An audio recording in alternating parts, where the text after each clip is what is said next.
Oklahoma Sooners are heading to the college football playoffs. That's not a sentence you thought that we would be saying about 5 weeks ago, but here we are. And be honest, I didn't think that we'd be saying that here about 5 weeks ago. I didn't. I had some optimism that I always try to kind of put out there for everyone, especially here on the show. But we didn't think that the Oklahoma Sooners would be heading to the playoffs. But here we are now with the final game of the season over with. And there's really, I mean, I guess a 99% chance, because maybe there's a 1% chance that some kind of weird, chaotic mess could happen in championship week and the Oklahoma Sooners don't make it. But we're not going to sit here and play on just the total unrealistic expectations. But what we will pay attention to is that the Sooners, as of right now, are locked into the playoffs, unless, again, something crazy happens. Really, really exciting. You have to think about where Oklahoma was at the beginning of the season. And I think, personally, as one of the few Brent Venables apologists, I guess, and I don't even think apologist is the right word for this, because I just think it was there. It was right in front of us. I was one of them that supported Brent Venables throughout the entire way, because I knew that the way he is as a coach, players will run through a brick wall for him. And it really felt like, if you go to year 3, that Brent Venables wasn't dealt a good hand. Now, part of that is his fault, and I was always very clear and very transparent with that. But another part of it just felt like there is some of that aspect that just isn't quite his fault, and it feels unfair for some of the fans to be so harsh against Brent Venables. And then, sure enough, he comes from that one of the hottest seats in college football. I would say probably at least top 5 hottest seats in college football for Brent Venables, and turning the season around to where now we have finished the season and we're talking about Oklahoma being a playoff team. It was definitely the goal for, obviously, the team, but even for the fan base, making it to the playoffs, that's what the fan base really wanted to see. 9 wins would have made the fan base feel okay.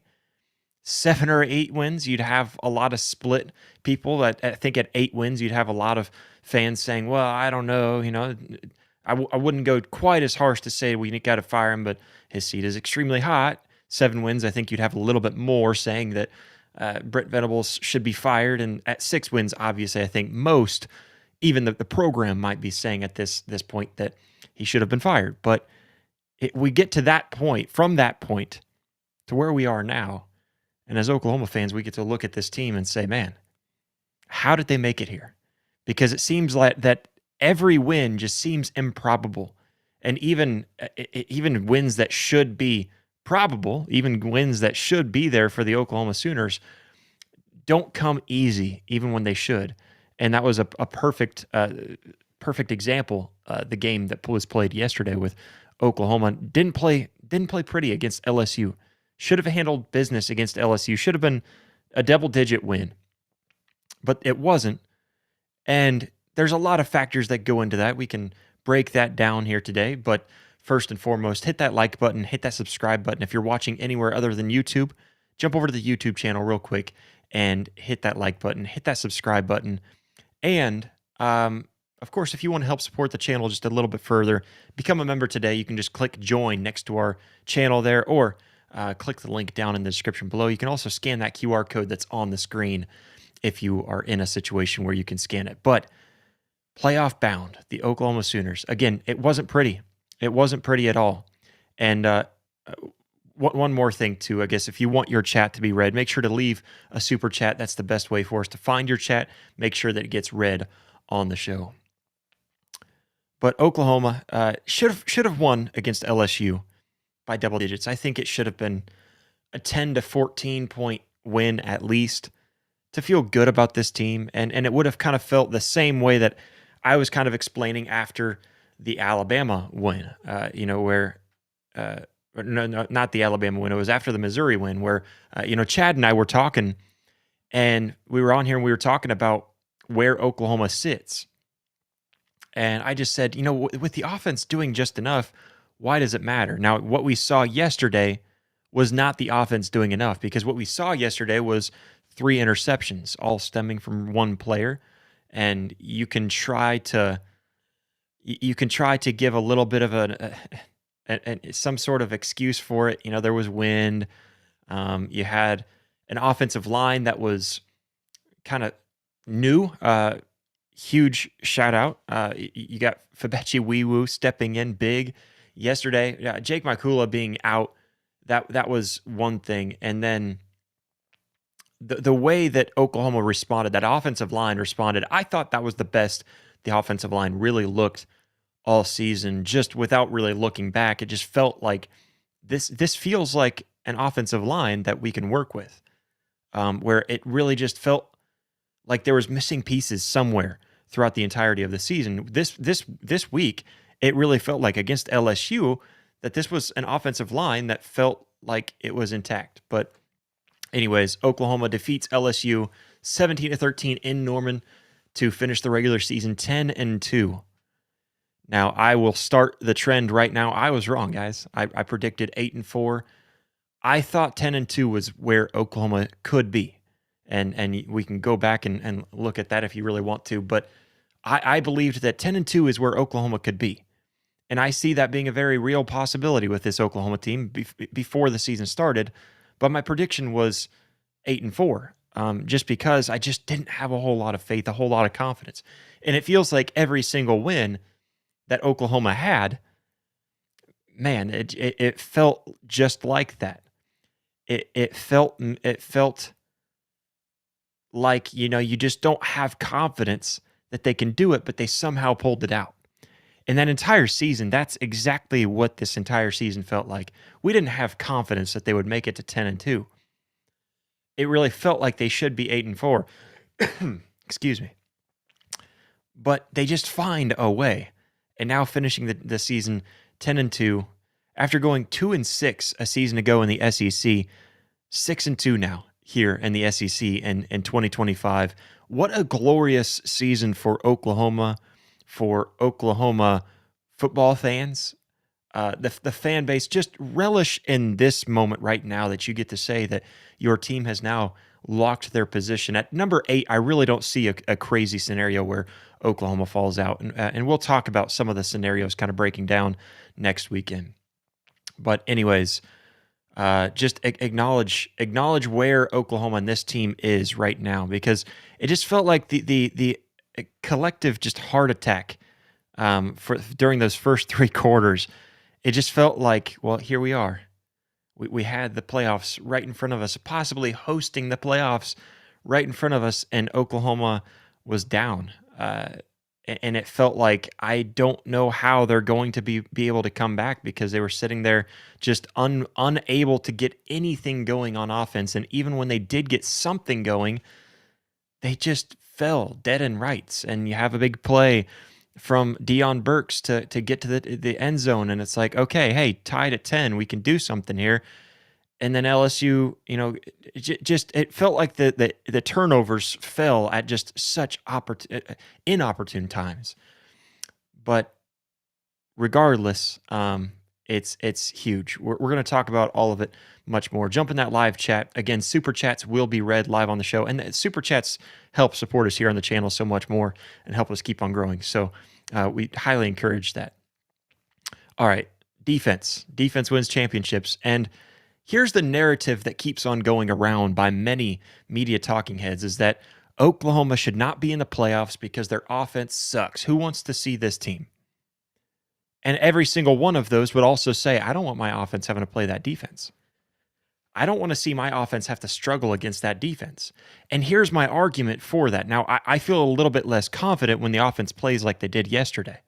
And there's really no excuse for 3 interceptions from John Mateer. And he'd be the first to tell you that. I have confidence in that. But here I sit with this team and I say, what offense wants to go against that defense? What offense really feels confident that they could take down that defense? And I just don't think there's a single one. And so that's the biggest thing. I think, nobody wants to see this offense in the playoffs, and this offense would not win in the playoffs, but this defense could win in the playoffs. Now, I don't think this is a national championship Oklahoma team. I really don't. I'm not going to sit here, but hey, guess what? I also said that I thought that this team was a 8-4, 10-2 at max kind of team, but now we realize that this was a really like a 9-win team that could have won 11. That if they would have had things just fall into place when they should have, and the way that they could have, that this really could have been an 11-win team.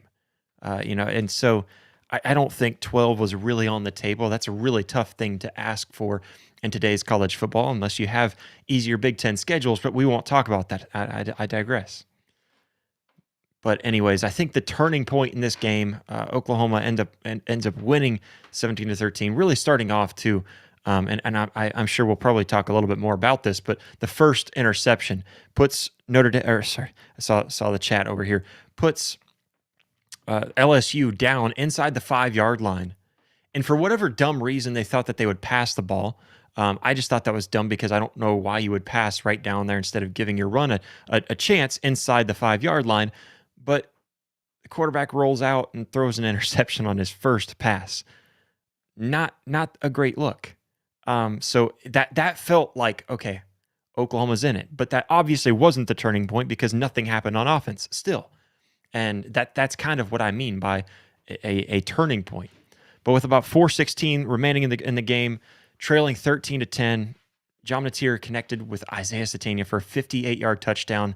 That was kind of the redemption moment. Now, I think the one going right before that was Deion Burke's big, what was that, a 48-yard touchdown? I don't have the yardage written down, but a big touchdown from Deion Burks on the little screenplay that was really just meant to get a first down.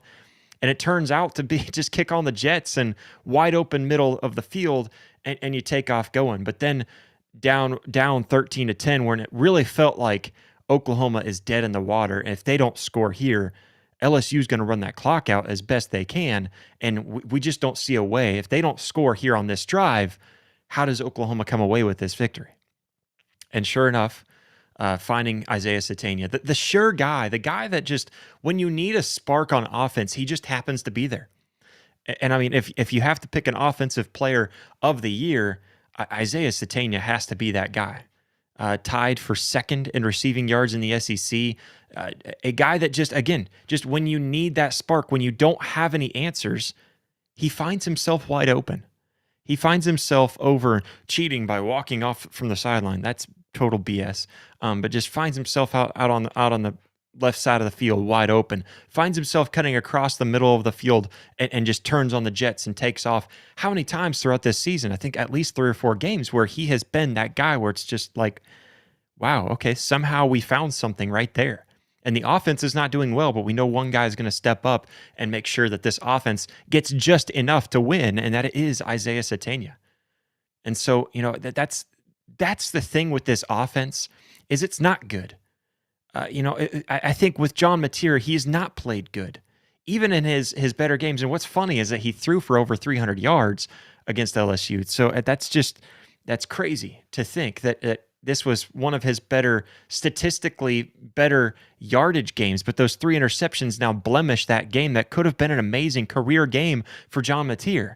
And so that's kind of the upsetting thing about this offense, having one of those big ones. But that touchdown was kind of a redemption moment for John Mateer, finding your wide open guy down the in the middle of the field and connecting with him clean. It was right there on target. Couldn't have really been thrown too much better.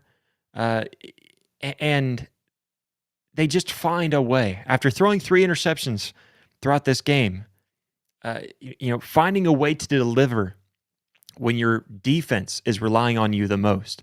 Because, I mean, the defense has won out of these 10 wins. The defense is the reason why they won. And out of the 2 losses, the defense is not the reason why Oklahoma lost in either of those 2 losses. Now, I guess you could say against Ole Miss, the defense could have performed better. It was definitely not a good look for this defense, but there was also a lot of those scenarios where Ole Miss just was kind of given a chance because of the offense. But anyways, I think you look at this defense, no doubt they are the MVP of the season for pulling out 10 wins out of their back pocket. Oklahoma held LSU to just 198 total yards of offense, just a crazy good game. It's also the fewest yards that OU has allowed in an SEC game all year. And it's the lowest for an LSU offense since 2018 against Alabama. So just a really good, really good is not even touching the surface of how great this defense was. But being able to pull out a victory, just however they can find a way to do it, this defense finds their way. I do think Grayson Holton is definitely one of those guys that you have to look at over on the defensive front, on the defensive side of the ball in general, and just recognize just how amazing he looked. Grayson Holton, man, the athletic play for him to jump in the backfield and stop the little reverse and get his hand on it, almost pick it off. Just athleticism, man. Like that play alone could really speak volumes to NFL scouts. That play alone could really stand out to an NFL scout. But Grayson Holton definitely just stifling LSU's run game, forcing them into 5 3-and-outs. This defense as a whole, but Grayson Holton being one of the biggest, and the defensive front is just downright nasty and gritty. All right. We know that it was a grimy win. We know that it was a gross, just kind of not good win. You know, the offense had 8 drives of less than 20 yards. 8 drives yesterday went for less than 20 yards. The run game just seems like, I don't even like the narrative that the run game seems to struggle, because you never see any sort of rhythm being set in the run game. And this has been an acknowledgement that I've had all season long, but it's just been the inconsistency, I suppose, of the run game. And I'm not blaming the players in that. I think that totally falls on coaching. I think that Ole Miss the game was a win for Oklahoma if they just find a way to run the ball and keep on consistently running the ball, but instead they go to the pass game before they need to and end up giving the ball back to Ole Miss and allowing them to go down and score and getting behind, not being able to do anything because you don't lean on the run game when you've got the opportunity. So I think that's the biggest takeaway that I take from this offense is just not finding your rhythm in that run game. But ultimately, somehow the offense did do just enough, and that's not enough to win in a first round against Notre Dame, or even if it were to be one of the ACC teams that were to squeeze in. I've seen a lot of different scenarios. There's a scenario where Oklahoma were to play Alabama again. I don't think this offense wins against Alabama. I'm not confident that this offense wins. Now, this defense will give the offense a chance to win in any game, and I truly believe that. That's where I think that this really falls down to. But Oklahoma is nonetheless going on to the playoffs and going to make the playoffs. That's really where it comes down to, and that's the most important part. So you guys are active in the chat. Again, super chats will be read live on the show. So if you want your chat read live on the show, then super chat is the best way to go and help the channel keep on growing. Sooner Cowboys says 10-2, hell of a season, but this is a senior loaded defense that's probably going to lose a lot of guys. Got to go win now. I agree with you, man. And to your point too, Sooner Cowboys, I think I saw this pop up earlier where you mentioned your kind of prediction on what you thought this team would be, and I'll pull that up if I can find it here. Yeah, you said 8-4 all off season, and after the Red River loss, you were thinking 7-5, 6-6 was possible again. And I want to go back too, because I don't think anybody that's watching here today, and Sooner Cowboys, you might have given me a little bit of grief, but I don't think anybody watching necessarily was too much. I think there was a lot of people in the comments later on. There was a lot of people in my mentions on X, but a lot of Sooner fans were kind of annoyed, I guess, maybe with the way that I reacted after the Texas loss, and even after the Ole Miss loss. Like, for the Texas loss, for sure, it just felt like, all right, calm down just a little bit, guys, because you realize that this is just your first loss and you still have a lot of season left, where this one loss really felt like it was just Oklahoma was asleep that entire Texas game. That didn't really feel like the Oklahoma team that we know. And I think most fans now, with hindsight, would agree with me and be able to look back to that. So yeah, I just think that I think that this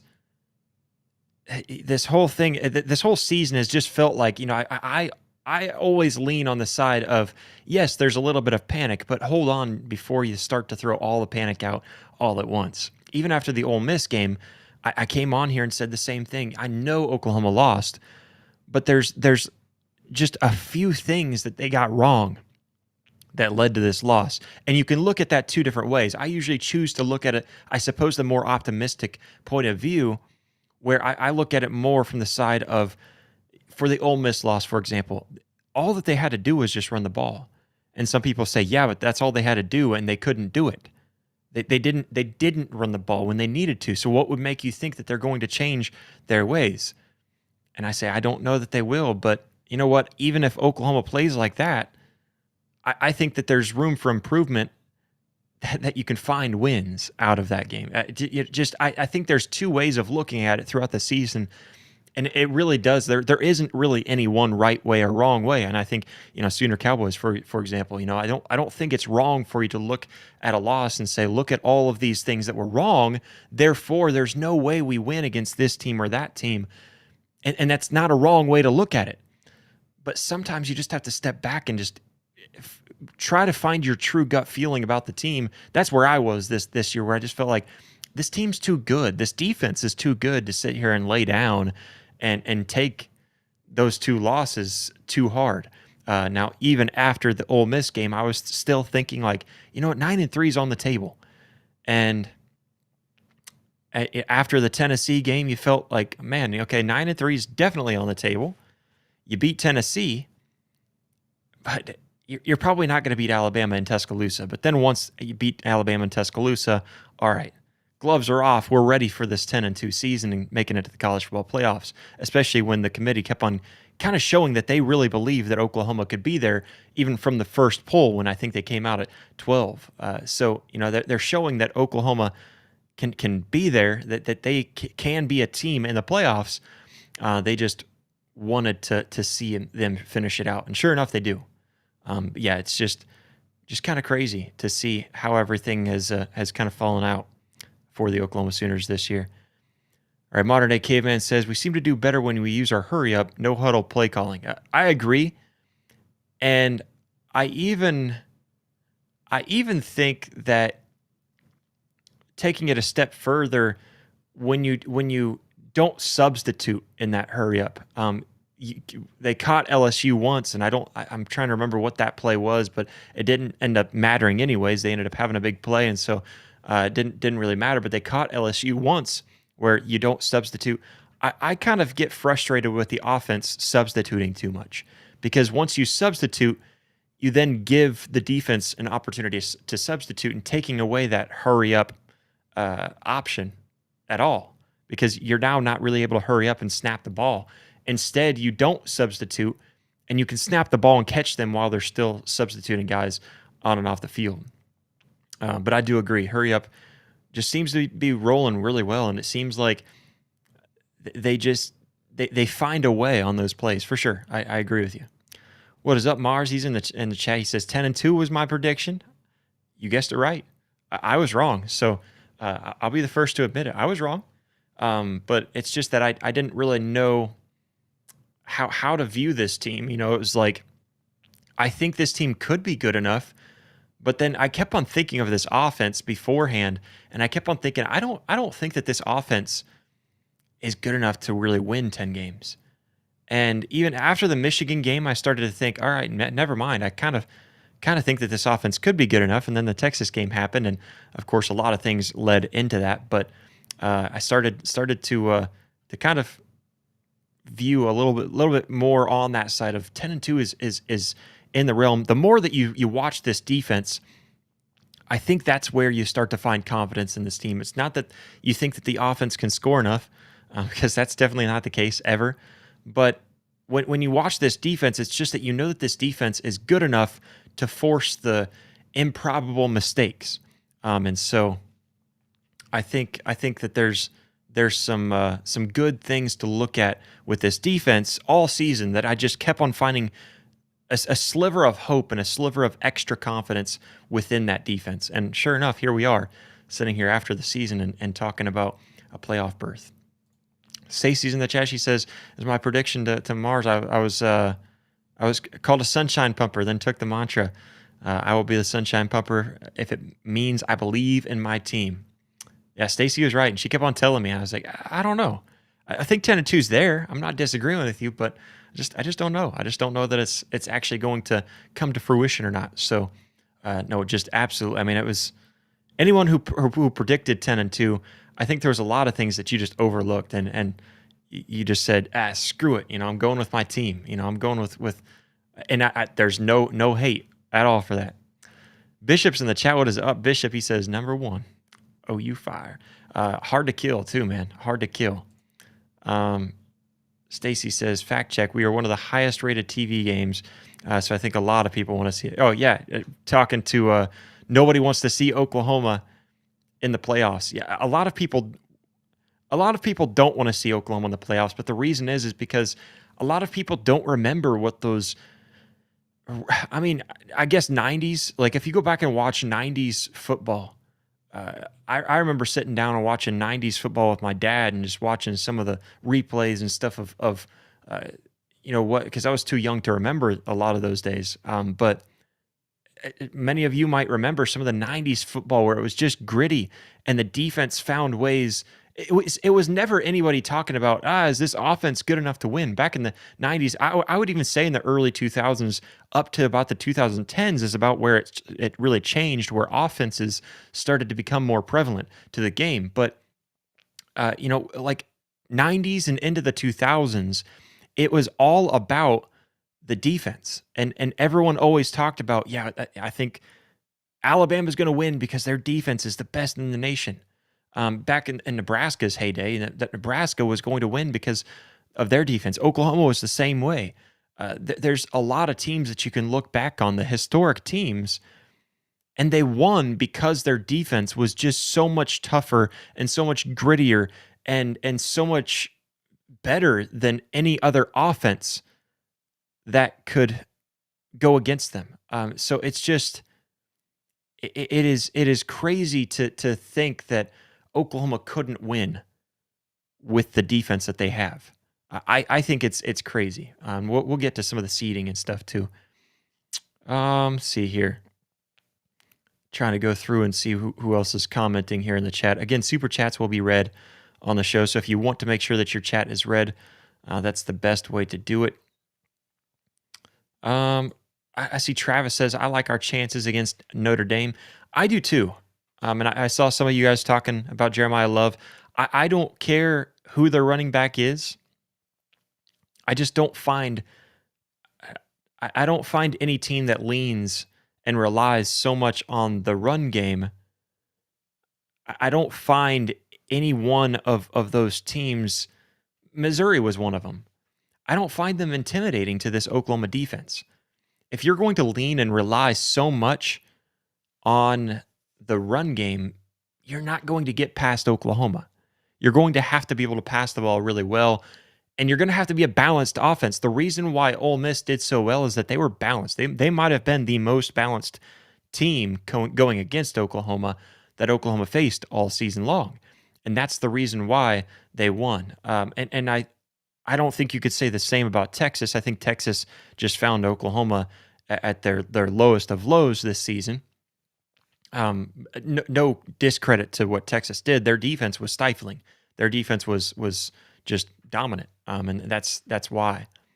But anyways, yeah, I don't think that any running team is going to be able to beat Oklahoma. I feel pretty confident if you can find a way to get through that. Sooner Cowboys says, if OU can beat Notre Dame, Ohio State will be the toughest test all season. Yeah, that's going to be the toughest one right there. And I think the toughest thing about Ohio State too. So I have not been very fancied with Ohio State all season long. They hadn't played a whole lot of good teams, and Michigan was the first true test. And there's a lot of emotion going into that game. All the odds are kind of stacked against Ohio State because of a lot of the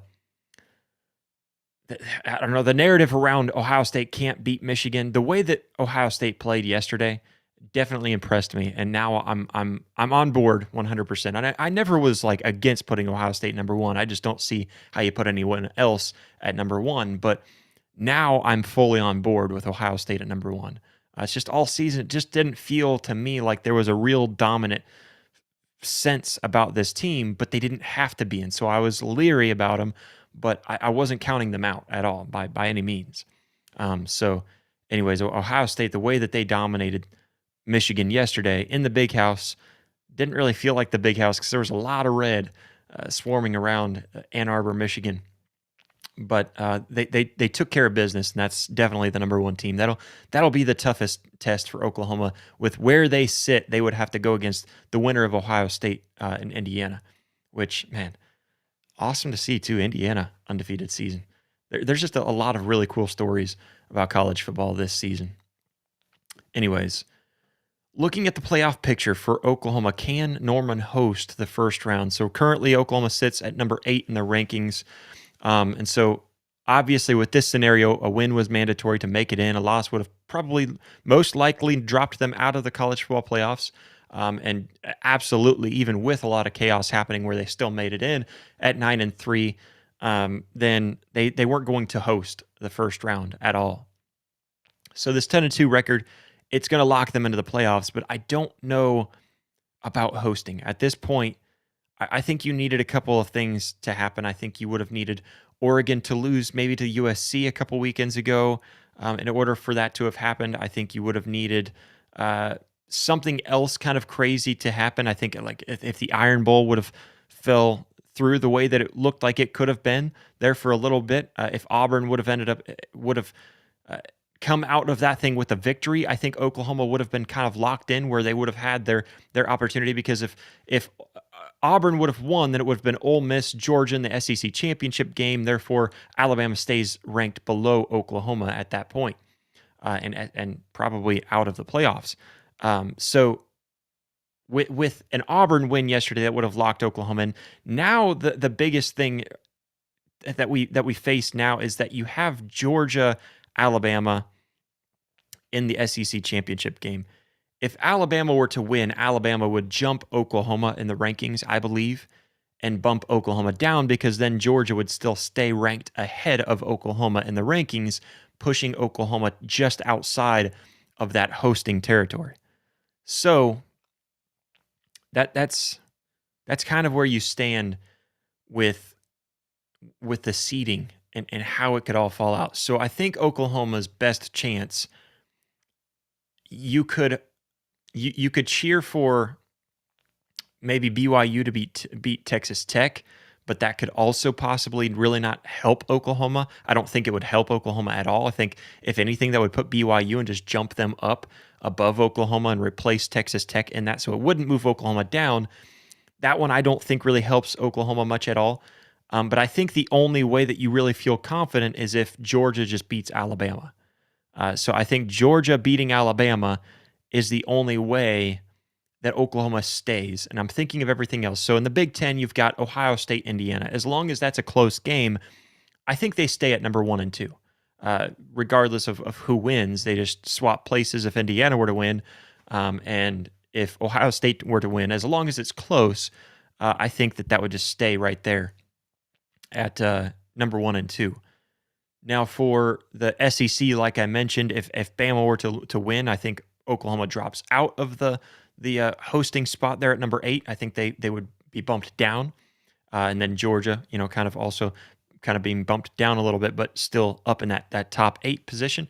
And then for if Georgia were to win, I think everything pretty much stays the same. Now for Texas Tech BYU, I don't think that one really matters too much when it comes to Oklahoma's seeding, unless everything else falls apart. But if Texas Tech were to fall to BYU, I think that could be the biggest mess in the college football playoff right now.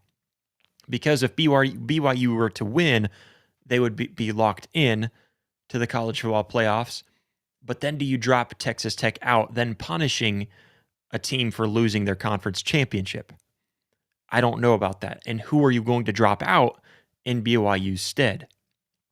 That's interesting.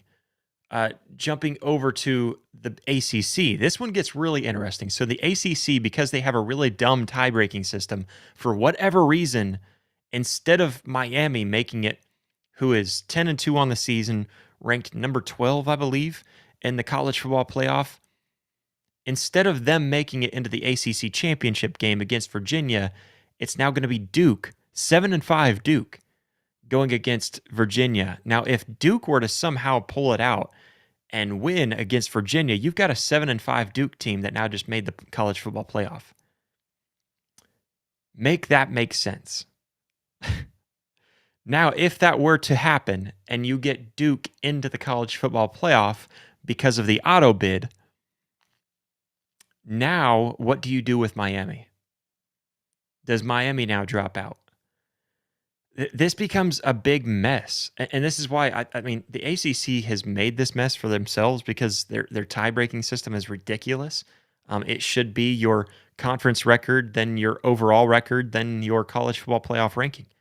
I don't see how you have it to where basically like the 6th best team in the conference is now playing for your conference title.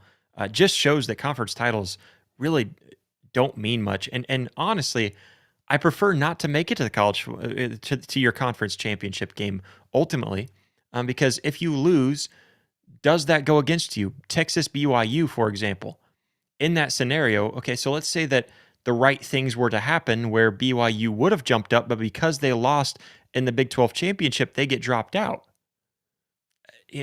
How fair is that?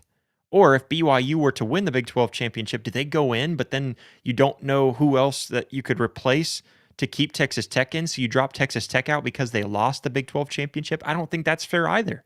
This is a postseason game that should be a high risk, high reward. There is no loss in that game. That's how it should be. But will the committee view it that way? We don't have a big enough pool to look at to really tell how the committee is going to respond to some of these games.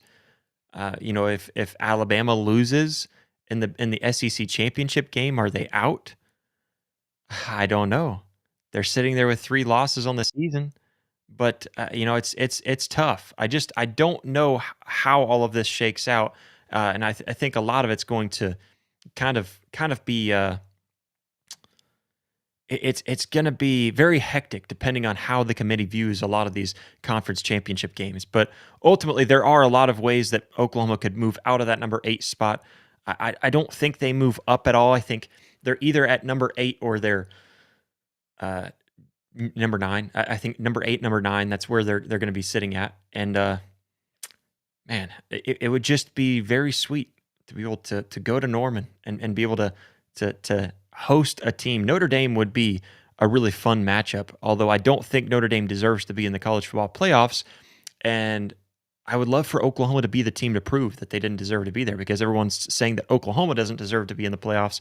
So why not Oklahoma? Why not have Oklahoma be that team to say, now see, Notre Dame definitely did not mean to Notre Dame did not deserve to be that team in the college football playoffs. I see we got Bishop over there dropping a 333 donation. I appreciate it, Bishop. We appreciate you a lot, man. He says, reminder, 2000 defense led 10-2. Hard to kill. Yeah. The 2000 team, it was all defense. And he corrected himself. He said 13-2, natty win. Boom, natty win. I like it. I like the optimism. I don't have a lot of confidence in a national championship this year, and that was never really my expectation for the team. But man, what a waste if you can't do it with this defense, right? That's the way I feel. But Bishop, I appreciate the donation, man. Yeah, I just feel like this is a waste of a defense. The best defense that Oklahoma is going to see for a long time. Now, I did see, I forget who it was talking about, I think it might have been Sooner Cowboys talking about a lot of seniors on the defense that could be moving on. Ultimately, there's a lot of young guys on defense too that, one, we maybe haven't seen, or two, that have just stepped up in big moments and you haven't seen a lot of. You still got the Peyton and Eli Bowen, the two Bowen brothers. You got some really good recruits coming in on defense that I think could possibly see some meaningful play time next year. You still got David Stone and Jaden Jackson. I mean, there's a lot of young guys. Reggie Powers, young guy. Trying to think. I don't want to leave guys out. Cortland Guillory, obviously, young guy. There's a lot of young guys on defense. So I get what you're saying. You're gonna miss Kip. I think Kobe.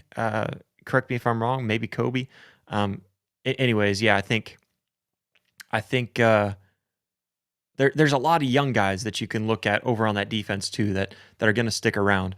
Ultimately, I think we're all ready kind of for a little bit of a refresh on offense. Not that there's really any older guys that are going to be gone, but we do want to see just a refresh of, even if it was the same exact squad on offense, just see a refresh like, hey, all right, you understand the system better now, guys. You understand each other. You got the relationship. You got the chemistry. Let's piece it together now. That's the only thing I could see. But Bishop also says complementary football offense will get us there, period. Boomer. Sooner. Right back to you. And Travis even says that D-line is elite. It is.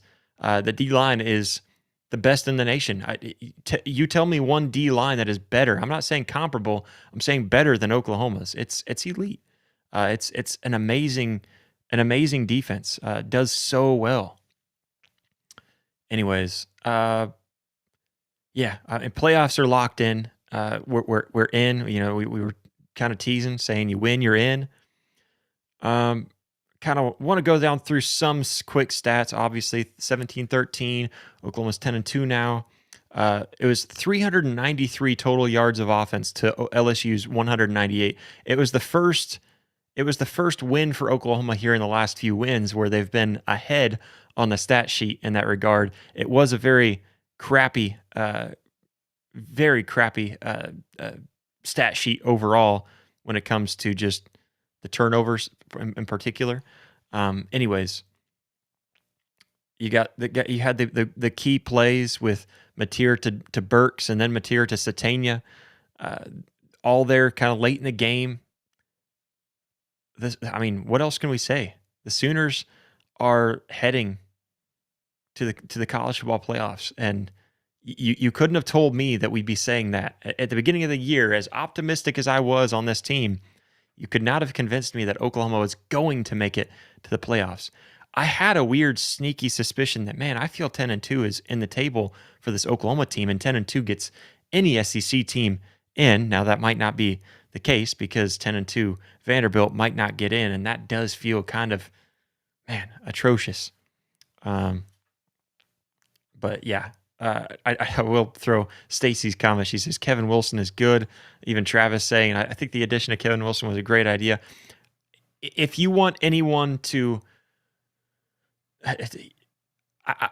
someone who is not looked at enough for Oklahoma's success, Kevin Wilson is that guy. And I know I brought this up before, but Kevin Wilson, he was one of them that sat down with this team and told them, you guys are not out of this thing. And Brent Venables talked about this a little bit in the post game press conference yesterday, where he said, I'm not usually into showing the players the stats and what the media is saying, but it was kind of important after that Ole Miss loss 5 weeks ago to sit down with them and say, hey, don't sit here and moan and throw a fit and give up on your season, because it's not over.